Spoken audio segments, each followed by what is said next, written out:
everybody, it's Jeremy Lockhorn from the 4As. I'm here at South by Southwest.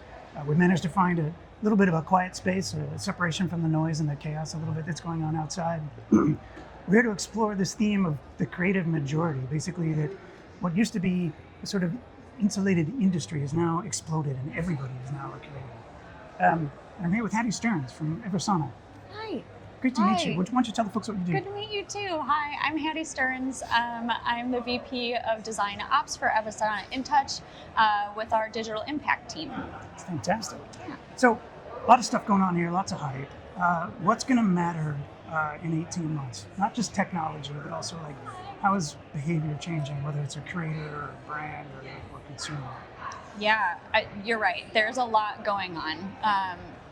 Creativity definitely is democratizable at this point. What I feel isn't democratizable at this point is execution. So it's really like that human element, that judgment, that taste. I don't know that that's democratizable or automatable at this point just yet. I still think we need the human element still. I think that's, we hear that a lot. But I think, we're creating volume more than ever, right? Anybody can do it. There's a lot of really amazing tools out there that people are learning, no code, low code, vibe coding, right? That's a really hot word right now. But I think it's inviting more and more people to be creative, which I think is really wonderful. So yes, volume, everyone is creating. AI is helping push that along. But what I think is still on the table is discernment. And I think that's where people who have that discernment and can refine and craft, I think that's, where we win. Yeah. Right. Yeah. Volume is only as good as the quality, right? Yeah. In many ways. Yeah. So flip side of that question is, amongst all of that noise, what are you deliberately ignoring? Oh. And how did you get there? I'm going to use a metaphor. Okay. In that, if you're feeling a certain way and you are like, I'm going to try this supplement, this energy drink, this, and this, you don't know which one of those 4 things is working for you if something is working for you because you tried and sampled everything at once, right? I think that's kind of the same when we all kind of, are flies to a fly trap on tools and the latest thing and the latest process and let's try them all. I'm just not buying into it because how do you know what works if you are just a scattershot of trying all of the things? I think being intentional and really evaluating what works, why does it work for you, and also having the underpinning of a process, an org, that human connection. You need that as a foundation before you want to add AI or any sort of enabler on top of it to really understand how it works for you. Right. Yeah. So you're ignoring the temptation to chase all of the shiny objects in terms of new tools. Yeah, just pick a couple at a time. Yeah, and whatever works in your work. Yeah. To your point. Yeah. Okay, so everyone is now in the creative business. The creativity business, maybe is a better way to say it. Yeah. That's not new. AI is accelerating that. But when did that change strike you and kind of what does it mean for you in your business? Yeah, I think this has been a snowball going for quite some time, right? I think even more rapidly as of the last 10 years. But I think honestly, I was really reflecting on this question that when did it start? And it's kind of a cop-out answer, but like with the inception of the iPhone, we all got used to having something in our hands. We all got used to apps. Oh my gosh, that's something new. But that snowballed into, right? Google's not the only place where we search anymore. We've got TikTok. We've got all of these different places where people are making content, having an opinion, expressing, their one and only thoughts, good or bad. But the volume is there and people are creating. But I think that's really the moment that it changed for me. And I do think, too, what makes a discerning creative in and among all of that is understanding brands don't express themselves in static anymore, right? Our channel execution is not, a flyer and a postcard and a billboard anymore, right? It might have been 25 years ago, but really thinking about how do we reach people? Where are people talking with or without us? and how do we show up and just understand our ecosystem. I think it's a lot more ecosystem driven now. Yeah, awesome. So in this new creative majority where creativity is now everywhere, how do you think about agency differentiation and what makes agency creativity different? Yeah, I mean, I think that creators can create. I think AI can rapid and produce that volume. But I think where agencies come in is they are really the orchestration engine of all of the things, right? Business requirements, functional requirements, really having a full broad view and a lot of places where they are pulling in insights and data and, blending that against the user experience and not just making resonant brand material, but again, really understanding that ecosystem, but also all of the goals that are surrounding that ecosystem, from business, from user, from the agency to the creators making the work. I think agencies have the harder work of triangulating all of that and still being relevant in the market and ensuring that brands are not just static, but their experiences.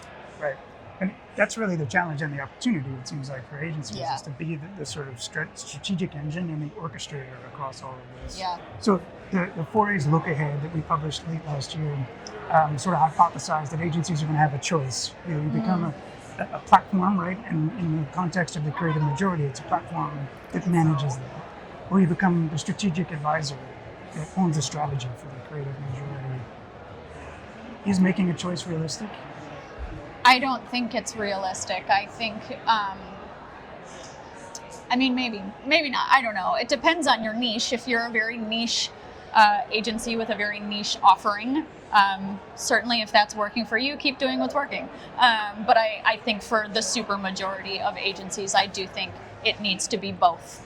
I think you need to be the platform and the strategic guidance. I think it needs to be both. And if it's not both and you're neither, the neither, unfortunately, becoming a platform with no point of view, it lands in a dud, right? And having a point of view with no delivery mechanism is also fairly a dud. Yeah. So I do think you need both. Yep. How has your organization changed over the last 12 months to address this? Right? Like, is it new kinds of talent? Is it restructuring teams to work in different ways? Yeah, I think the way that we've kind of tackled it is really, if I had to boil the ocean, getting really intentional on what we call pod modeling, as opposed to treating everything like a relay race. With just, no, you specialize in this, and then you hand off the baton to the next people that specialize in this, and then you don't talk to each other. It's not serving anyone. And what it's making is for a lot of like hybridized and non-specialized talent, certainly specialized in their primary expertise, but also understanding what's the step that comes before me and what's the step that comes after me. And how do I have influence and impact to my neighbors, essentially, in the cadence of a particular process? And we really keep brand and strategy and those things at the nucleus, but then the orchestration engine of how all of those things need to go into channel and respond to. Again, we're learning every day. Discovery is a ever evolving process with users and how they respond to things, especially in a rapid content production world. Yeah. And so I think it's co-creation is just the thing that we've kind of pivoted to within our environment, and it just keeps everybody talking. Yeah. And it makes for the best outcomes. Yeah. The co-creation point might actually be a nice segue into my next question, which is sort of, how are you personally and the agency tapped into the creator economy, right? And how do you think about creative authority in that world? I mean, hot take, maybe. I'm just not one that's bought into, pedigree and taste and pitch theater or process theater being the thing that holds the crown anymore. I think it's all right. Show me what you can do. I do think that authority has to come from a place of prove it at this point. And I think, that real authority comes from understanding your audience. It comes from making thoughtful work that shows that you were listening. It comes from actually having reasons behind what you're doing, and being able to demonstrate that, but also being able to pivot, right? Hey, we got this insight, we chased it, we made a thing. But part of this beautiful rapid content world is that it's modular, it's dynamic, right? And we can respond and we can pivot and we can try something else. And being, I think, willing to be wrong is a point of differentiation, that not being so full hog and bought in. Certainly we want to be bought in on our creative ideas, but being willing to pivot is something that I think is a differentiator. And I don't know so much now. We've seen a lot change in our general advertising agency. I don't think that I need to regurgitate those headlines. We've all seen it.